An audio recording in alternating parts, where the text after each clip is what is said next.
tu nous consoles. Seigneur, au travers de ces messages, laisse que celui qui est abattu puisse trouver le réconfort. Laisse que celui qui est perdu, Seigneur, puisse retrouver son chemin. Jésus, Jésus, Jésus. Laisse que l'Esprit puisse nous communiquer la pensée du Père pour nos vies, pour nos familles et pour notre Église éternelle et Dieu. Seigneur, laisse que moi, je puisse disparaître. Que toi, seul Dieu, que tu puisses enseigner ton Père.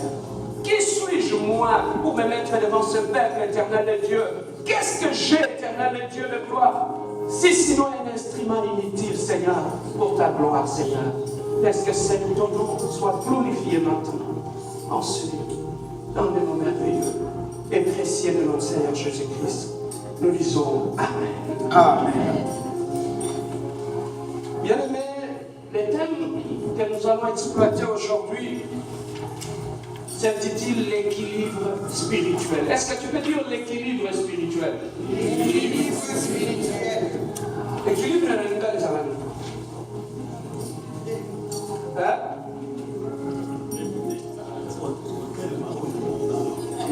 Papa le bien bouillé. Papa le bien. Côté les mamans et mon côté les mamans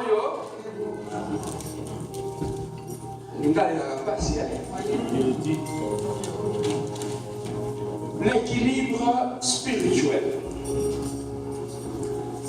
Les textes que nous allons exploiter, j'aimerais bien que nous puissions commencer d'abord par les livres de Genèse, le chapitre 1, le verset 26 à 27. Genèse, chapitre 1, verset 26 à 27, le livre du commencement.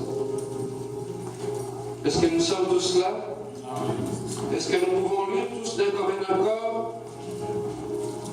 Genèse, chapitre 1, 26 à 27. Lisons ensemble. Go! Oui, Dieu dit, faisons notre image, selon notre ressemblance, et qu'il conduise sur les poissons de la mer, sur les oiseaux du ciel, sur le bétail, sur toute la terre, et sur tous les reptiles qui rampent sur la terre. 27. Dieu créa l'homme à son image, il le créa à l'image de Dieu, il créa l'homme et la femme. Amen. Oui, bien aimé, le dimanche passé, Papa Boni nous avait enseigné sur la bénédiction. Amen. Non. Tu n'étais pas là. Il nous avait enseigné sur le bégaiement de Moïse. Le bégaiement de Moïse. Un enseignement très capital qui nous avait beaucoup bénis et qui est très capital pour la vie chrétienne. Le bégaiement de Moïse, qui n'est autre que l'interprétation de la parole de Dieu. Pourquoi je dis l'enseignement que Papa Boni nous avait prêché est tellement important dans la vie chrétienne, c'est tout simplement que lorsque tu prends la parole de Dieu, entre la parole de Dieu et l'interprétation, il y a une porte qui est là, par laquelle les diables s'infiltrent pour détruire des vies, détruire des familles, détruire des couples. Il y a des femmes de vie qui ont été détruites à cause d'une mauvaise interprétation de la parole de Dieu. Est-ce que je peux avancer? Raison pour laquelle je dis, papa, il nous avait donné un trésor, mais je ne sais pas si tu l'avais compris. La mauvaise interprétation de la parole de Dieu peut détruire ta vie, peut bloquer ta destinée, peut détruire ta famille. Juste la mauvaise interprétation de la parole de Dieu. Je peux te le démontrer. Je vais faire un exercice. Lorsque tu vas chez les féticheurs, tu vas trouver une Bible là-bas. Lorsque tu vas chez les marabouts, tu vas trouver une Bible là-bas. Lorsque tu vas chez les ngangakis, tu vas trouver une Bible chez lui aussi. Mais le problème, c'est quoi? À l'église, nous avons une Bible. Chez les marabouts, ils ont une Bible. et le marabout. Où se trouve la différence? La différence se trouve dans l'interprétation de cette parole. Une mauvaise interprétation de la parole de Dieu peut détruire une vie. Je donne un exemple. Tu vas chez un féticheur, tu rentres chez lui, tu t'assois. Il va utiliser cette Bible pour t'induire en erreur. Je vais te le démontrer moi sur la maintenant. Lorsque tu rentres chez le féticheur, il ouvre la Bible. Il te dit, tu es chrétien? Tu dis oui. Il te dit, n'est-ce pas que dans ta Bible, il est écrit que nous sommes des imitateurs de Christ? Est-ce que c'est vrai ou c'est faux? Et vous autres, n'est-ce pas que la Bible dit que nous sommes les imitateurs de Christ? Donc nous imitons Dieu. C'est ça la parole, non?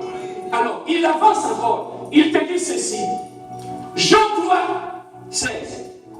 Car Dieu a tant aimé les mondes et qu'il a donné son Fils unique, afin que quiconque croit en lui ne périsse point, mais qu'il ait la vie et... Ce n'est pas la parole. Mais voilà l'interprétation qu'il va te faire. Il va te dire, mon frère, ma sœur, la première personne qui a sacrifié son fils, ce n'est pas moi, c'est Dieu lui-même. Pour avoir ce qu'il avait besoin, il avait versé le sang de son enfant. Pour avoir ce qu'il voulait. Maintenant, toi, tu es là. Tu n'as pas une maison. Tu n'as pas une voiture. Tu n'as pas la richesse. Donc, tu peux aussi sacrifier la vie de ton enfant. Pour avoir une maison. Pour avoir une richesse. Qui a sacrifié le premier dans la parole de Dieu? C'est Dieu, non? Est-ce que c'est faux? Ce n'est pas la parole. Mais maintenant, lorsque la Bible dit nous sommes les imitateurs de Dieu, donc nous devons aussi l'imiter, non? Donc nous devons aussi sacrifier pour avoir ce que nous voulons. Voilà comment les diables nous induisent à faire. La différence entre nous et les autres se situe dans l'interprétation de la parole de Dieu. Une mauvaise interprétation de la parole de Dieu peut faire en sorte qu'un escroc puisse t'escroquer. Une mauvaise interprétation de la parole de Dieu peut t'amener en enfer. Tu veux que je te donne une autre explication d'une mauvaise interprétation? Lorsque les gens vont dans les églises, ils enlèvent les chaussures pour rentrer dans l'église. N'est-ce pas? Ils disent que ça vient de la parole de Dieu, non? Quel rapport y a-t-il entre la sanctification et les chaussures? La sanctification est une question de... Ça n'a rien à voir avec même. Ils ont mal interprété. Je vais t'expliquer pourquoi nous l'aura sabat. En Israël, celui, lorsque votre famille, vous n'avez pas les moyens, une autre famille peut venir prendre votre fils en captivité parce que vous êtes endettés. Ils vont prendre votre fils, ils vont l'amener en captivité. Il va devenir leur esclave. Mais maintenant, lorsque après 50 ans, lorsque vous aurez quelqu'un dans votre famille qui sera capable de payer la rançon pour récupérer votre fils, c'est celui-là qu'on dit en Israël qu'il a le droit du rachat. C'est celui qui a le droit de racheter celui qu'on avait pris en otage. Alors, si mon frère aîné, il n'a pas les moyens de racheter notre frère qui a été vendu, qu'est-ce qu'il va faire? Il va ôter la chaussure, il va déposer. Si moi je suis son jeune frère, si je suis capable, je ne peux pas ôter mes chaussures, je vais payer la rançon et récupérer. Donc ôter la chaussure, ça veut tout simplement dire, je ne suis pas capable de racheter mon frère. La date est sûre. C'est ça que tu vois. Lorsque Moïse est allé devant Dieu, Dieu l'a appelé. Il a dit, tu vas libérer le peuple d'Israël. Mais ce n'est pas toi qui vas racheter mon peuple. C'est lui qui a le droit du rachat. C'est Jésus-Christ lui-même. Est-ce que je garde ici? Il a dit, la bénédiction, je vais t'utiliser. Mais tu n'as pas le droit du rachat. C'est lui qui va racheter mon peuple. C'est Jésus-Christ. Voilà pourquoi lorsque tu arrives, l'ongla sabat. Tu n'as pas le droit du rachat. Mais voilà Jean-Baptiste qui arrive. Il me dit, moi je prêche, je fais des miracles, mais celui qui vient après moi, je ne suis même pas capable d'ouvrir le couloir de chez possible, parce que celui qui vient après moi, c'est Jésus-Christ, c'est celui qui va vous racheter. Il va ôter la chaussure. Mais maintenant,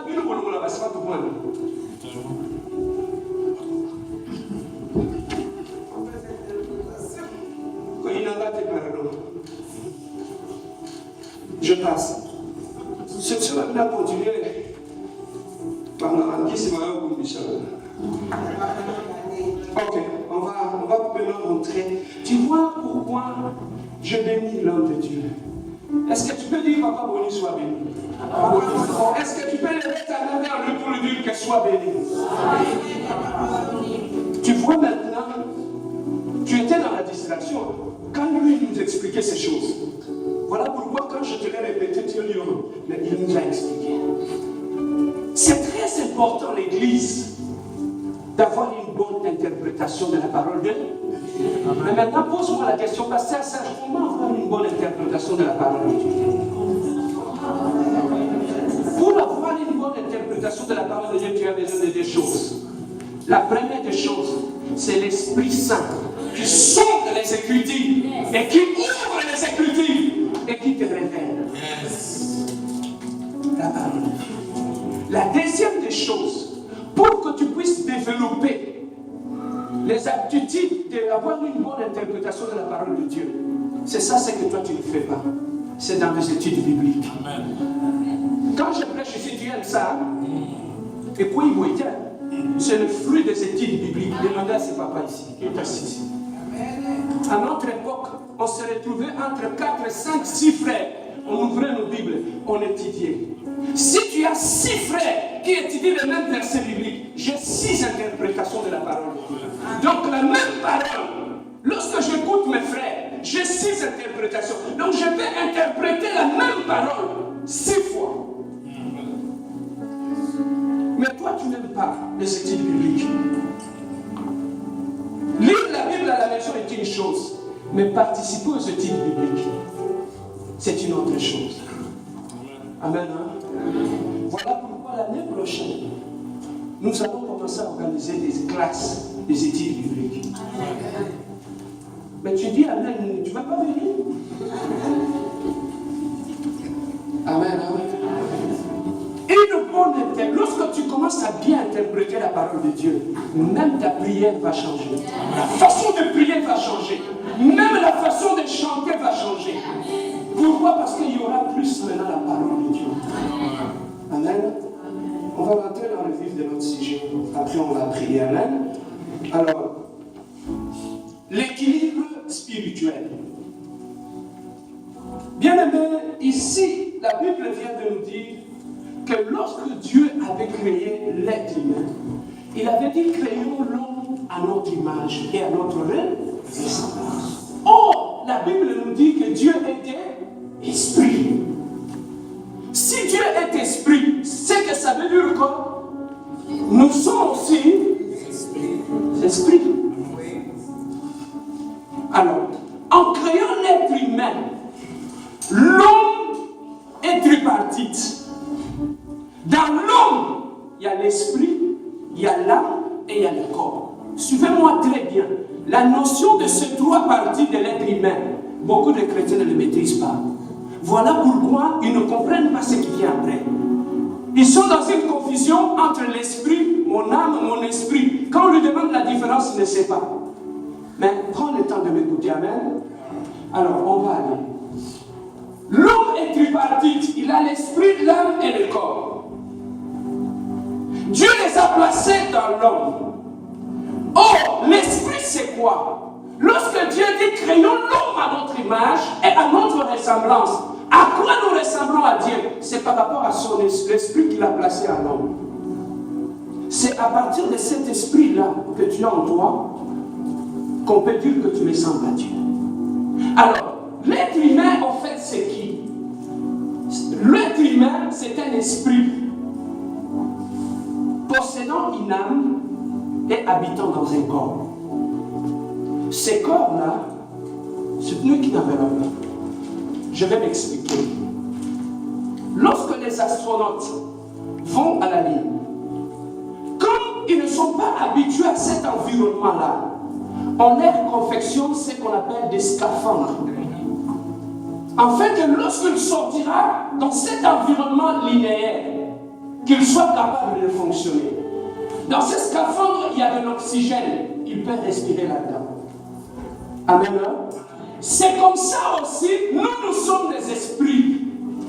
Pour habiter sur cette terre des hommes et fonctionner bien, Voilà pourquoi Dieu nous a confectionné cette enveloppe-là. Il nous a mis à l'intérieur de cette enveloppe. Donc, les plantes que tu mets, le maquillage que tu fais, ce n'est pas toi. Oh. Est-ce qu'on est bien? Quand tu dis à quelqu'un, je connais cette personne-là, tu le connais pas? L'homme est esprit. Tu vois, quand je te parle ici, ton esprit est dans cette enveloppe-là. Tu vois ces yeux-là, ce sont des fenêtres. Ton esprit qui est à l'intérieur, il me voit au travers de cette fenêtre-là. Il m'écoute au travers de ses oreilles. Donc toi, tu es l'esprit qui est à l'intérieur. Ça n'a rien à voir avec tout ce qu'on s'habille. Ça, c'est pour embellir l'enveloppe. Mais la vraie personne, c'est pour à l'intérieur de toi. Alors, c'est l'Esprit de Dieu en nous qui nous aide à entrer en contact avec un Dieu qui est esprit. Alors, au-delà de l'âme, au-delà de l'esprit, il y a l'âme. Dis-moi, pasteur, c'est quoi l'âme?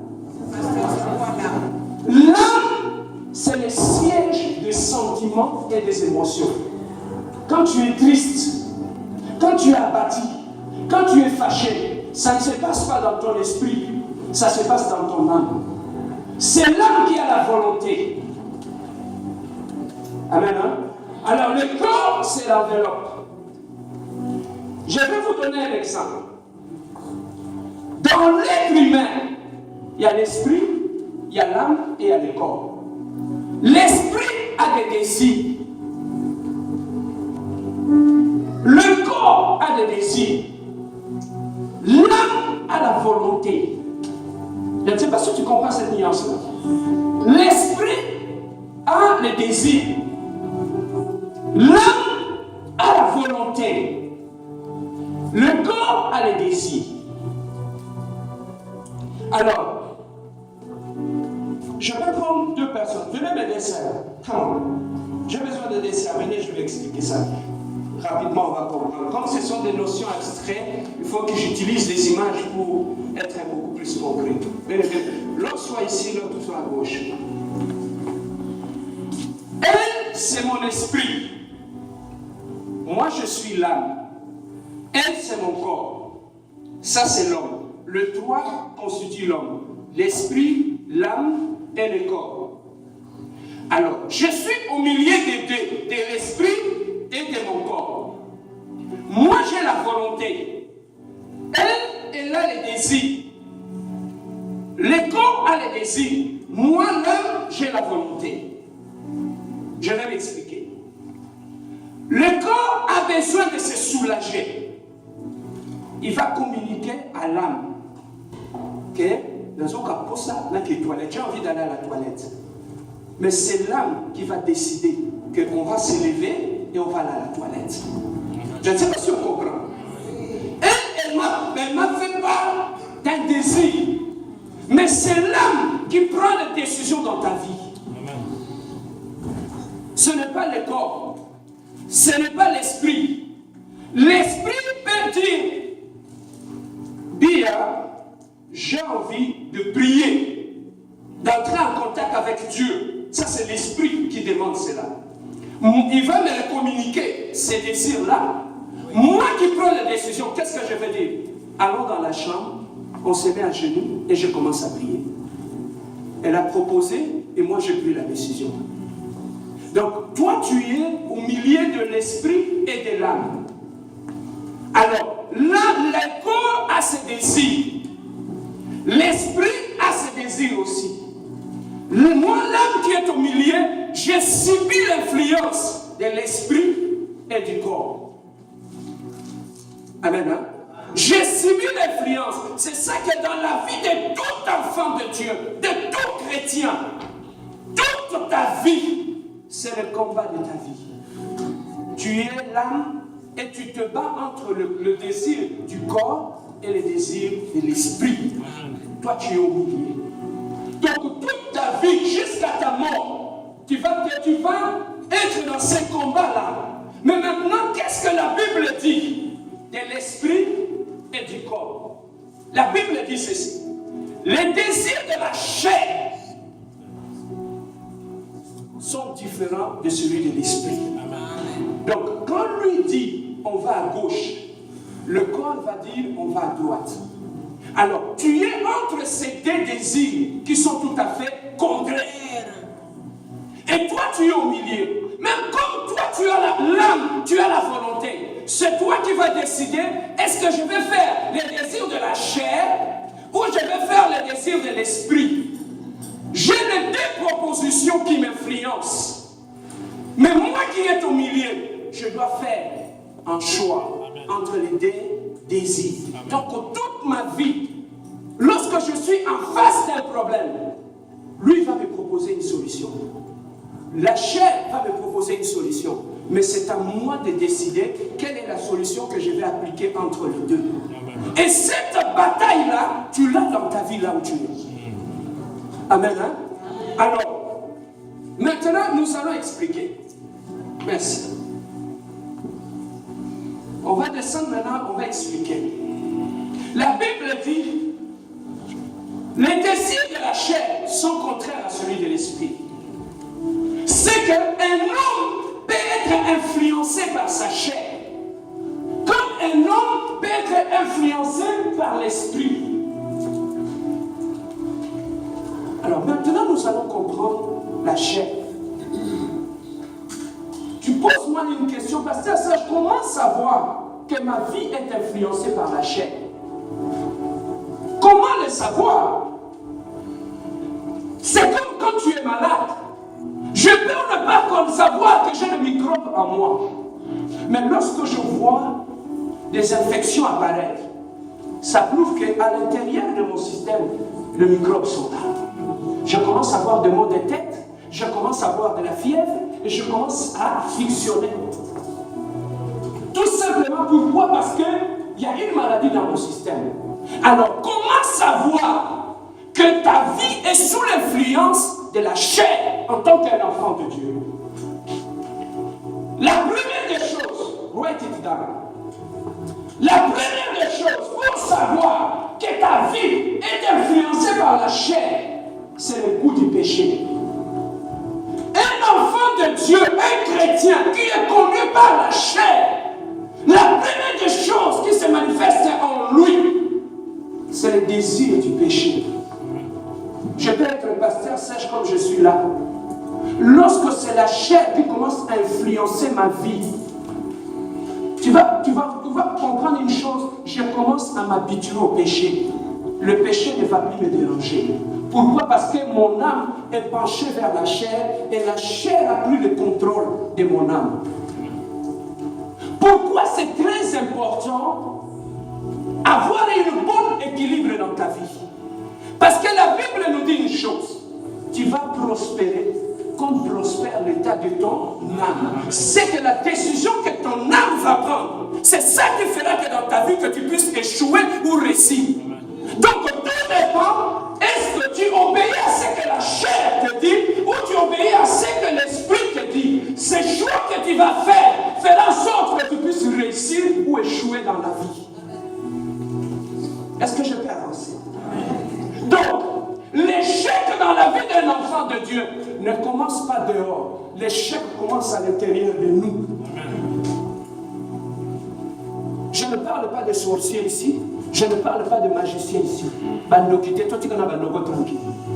Je parle ici du choix que tu as fait dans ton fort intérieur. Lorsque tu choisis de marcher selon la chair, il y a des conséquences dans ta vie. Lorsque tu choisis de marcher selon l'esprit, il y a aussi des conséquences. Donc, nous sommes le reflet du choix que nous faisons dans la vie. Le choix que ton âme fait, c'est ça qui fera que tu puisses avoir une vie victorieuse ou une vie d'échec. Mais maintenant, comment savoir qu'une vie est influencée par la chair? C'est le goût du péché. Tu vas voir ce que tu n'aimais pas hier, tu vas commencer à l'aimer aujourd'hui. Ce que tu ne supportais pas hier, tu vas commencer à le supporter aujourd'hui. Est-ce que je peux avancer? lorsque je faisais des fois mes retraites de prière lorsque j'étais au pays, et dès que je sortais de mes retraites, des fois je peux prendre 4 jours, 5 jours de prière, dès que je sors de la retraite, la musique qui jouait dans le bar, ça me dérangeait. Je voyais tout était devenu sale. Je voyais des péchés partout. Tu sais pourquoi? Parce que quand je passe plus le temps en prière, le divin monte en moi. Je donne plus l'espace à l'esprit de monter. Or, l'esprit, c'est Dieu lui-même. Dieu ne supporte pas les péchés. C'est ça qui fait que quand je sors de la retraite, dès que je suis en contact avec les péchés, mon esprit le sent. Il les rejette. Alors, lorsqu'on est influencé par la chair, lorsque la chair vient prendre le contrôle de ton âme, parce qu'il sait que c'est l'âme qui est au milieu, c'est lui qui décide. Donc, je dois prendre le contrôle de l'âme pour lui donner une direction, pour lui donner une façon de faire, une façon de réagir. Raison pour laquelle, bien aimé, tu vas remarquer ceci. Lorsqu'un enfant de Dieu commence à être influencé par la chair, même son langage change. Je peux rester à côté de toi 3 minutes seulement pour savoir si tu es une sœur ou un frère qui est conduit par l'esprit ou par la chair, juste par ton langage. Quand on est charnel, on a un langage charnel. Il y a la légèreté dans la bouche. De blagues inutiles. Un homme qui est spirituel. Le spirituel, c'est le divin, c'est Dieu. Il n'y a pas de mal dans l'esprit. Celui qui est conduit par l'esprit, il fait attention à ce qu'il dit. Amen. Amen. Alors la première des choses, c'est la tolérance au péché. Quand tu es un enfant de Dieu, tu sens que tu commences à tolérer le péché. Sache que c'est l'esprit, c'est la chair qui commence à prendre le contrôle de ta vie. Or, écoutez ceci. Pourquoi nous ne pouvons pas permettre à la chair de prendre le contrôle de la vie? Dieu a dit une chose. Avant la chute, l'âme, le corps et l'esprit fonctionnaient en harmonie. Lorsque le péché est arrivé, ça créait un déséquilibre. La chair commence à vouloir contrôler, l'esprit qui cherche à vouloir contrôler l'âme. Mais qu'est-ce qui s'est passé? Lorsque Dieu a commencé à condamner l'homme, il a dit quelque chose pour laquelle nous ne faisons pas très attention. Il a dit ceci. Toi, serpent, à partir d'aujourd'hui, tu vas ramper. Ta nourriture va être la poussière. Or, l'homme a été créé avec la poussière. Amen. Voilà pourquoi il y a maintenant une collaboration entre la poussière et le serpent. Donc, le diable peut contrôler ta vie par le canal de ta chair. Lorsque tu laisses la chair influencer ta vie, tu ouvres une porte au diable d'entrer et de commencer à t'influencer. Je vais te le montrer. Est-ce que je peux avancer? Est-ce que ça passe? Hein? Alors, lorsque tu sens en toi que tu commences à tolérer les péchés, sache que la chair a déjà pris le dessus. Lorsque nous tombons dans l'adultère ou dans l'impudicité, ça ne vient pas comme ça du jour au lendemain. Pouf, tu tombes. On commence d'abord à tomber dans ton fort intérieur. Et après cette tombée dans ton intérieur, tu vas commencer à les manifester à l'extérieur. On chute d'abord de l'intérieur. Qu'est-ce que je veux dire? Lorsque tu prends un arbre ne tombe que là où il est penché. L'arbre ne peut pas pencher à gauche et tomber à droite. Il ne tombe que vers là où il est penché. Donc lorsque nous tombons dans les mal, ça ne vient pas comme ça. De l'intérieur, on tombe déjà. Alors la première des choses, c'est la tolérance au péché. On commence à tolérer le péché. La deuxième des choses, lorsque tu es un enfant de Dieu, la chair prend le dessus sur ta vie. Tu vois cette chair ici? La chair est orgueilleuse. Si tu es un enfant de Dieu, quand la chair prend le dessus sur ta vie, Parmi les éléments qui vont se manifester, c'est l'orgueil. La chair, il est orgueilleux. Tu vas trouver un enfant de Dieu qui craint Dieu, mais lorsqu'il est influencé par la chair, il devient orgueilleux. La troisième des choses, lorsqu'on devient orgueilleux, on n'écoute plus le conseil. C'est ça qui fait que quand tu es un enfant de Dieu, la chair prend le dessus sur ta vie. Même si on te donne des conseils, tu ne vas plus écouter. Pourquoi? Parce que la chair, pourquoi? La chair aime qu'on l'adore. La chair aime qu'on l'élève. La chair aime qu'on les dorlote. La chair n'aime pas la vérité. La chair n'aime pas qu'on lui dise la vérité. C'est ça qui fait qu'un chrétien charnel, il veut écouter ce qui l'élève. Il n'écoutera jamais quand on lui dira la vérité. Amen. Pourquoi? Parce qu'il est contrôlé par l'orgueil de la chair. Bien-aimé, même quand tu es marié et que tu es contrôlé par la chair va détruire ton mariage. Tu ne vas plus écouter. Tu vas faire ce que la chair te demande de faire et tu ne vas plus t'humilier pour écouter les reproches. Lorsque dans un mariage, tu constates que l'homme ou la femme n'aime pas les reproches, n'aime pas les conseils, s'il est chrétien, ça veut dire que c'est un chrétien qui est charnel. Quand tu es un enfant de Dieu, tu dois accepter les reproches, tu dois accepter les critiques. Est-ce que je peux avancer? Tu vois pourquoi j'aime l'église Mélodie? Matière est d'eau. Est-ce qu'on peut donner une main à Dieu, une main d'acclamation à Dieu qui nous a donné cette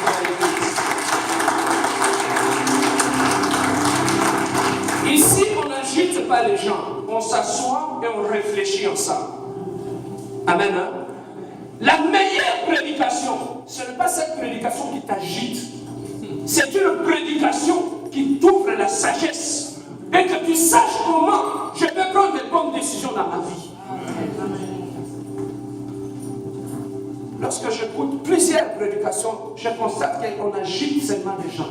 Et quand ils partent de l'église, tout à l'heure c'était bien, il a bien prêché. Mais quand ils demandent qu'est-ce qu'on a bien prêché, qu'est-ce qu'on a prêché, il n'y a rien. Une bonne prédication peut t'aider à développer la capacité de réflexion et commencer à prendre de bonnes décisions sur ta vie. Voilà pourquoi le diable combat cette église. Voilà pourquoi le diable s'élève pour détruire cette église. C'est à cause de cette vérité que nous prêchons ici.